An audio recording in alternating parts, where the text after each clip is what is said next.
Ұялы телефонмен алғаш рет қоңырау шалған адамның есімі анықталды. Ол адамның есімі Мартин Купер. Ең қызығы, ол өзінің бәсекелестеріне қоңырау шалған.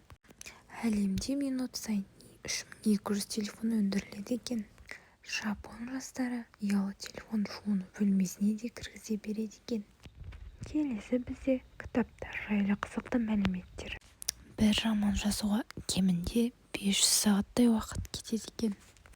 Әлемде кітаптың жартысынан көбін 45 жастан асқандар сатып алады. Солтүстік аралдар балдарын омартаға жинақтап қыс мезгіліне сақтайды. Ең қызығы, қаламсап туралы қызықты мәліметтер. Дизайнерлер қаламсапты жадына сақтайтын қасиетке ие қаламсапты ойлап тапқан. Рекордер деп аталатын қаламсапты 7 бірдей ғалым ойлап тапқан. Рекордер деп аталатын қаламны ең бір ерекшелігі ол жадына сақтайды. Ал ол сақталған жазбаны Bluetooth арқылы компьютерға енгізеді екен. Жазу құралының ерекше жүйесі тіпті қателерді де тексереді. Оны құрастырушылар тауар қолжетімді жағдайда сатылымға түседі деп отыр. Зере сөйлейтін қалам. Зере сөйлейтін қаламның ерекшелігі неде?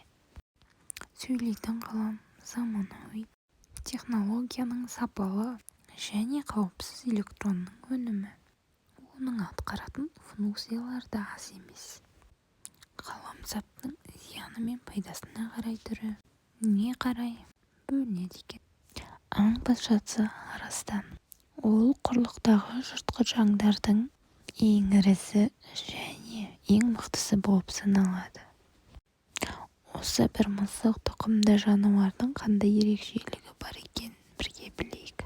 Еркек арыстандар шамамен 280 килограмм болады.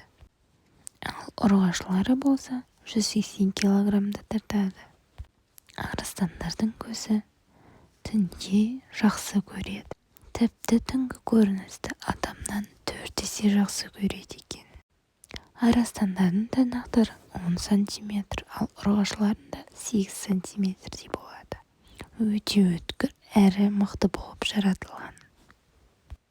Азияда адамдар шамамен 4 миллиондай мысықты жейді екен.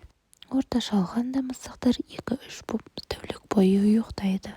Мысықтардың иттерден айырмашылығы, олар тәттіге құмартпайды. Ұрғашы мысықтар жерді әдетте оң қолымен қазады, ал еркектері сол қолымен.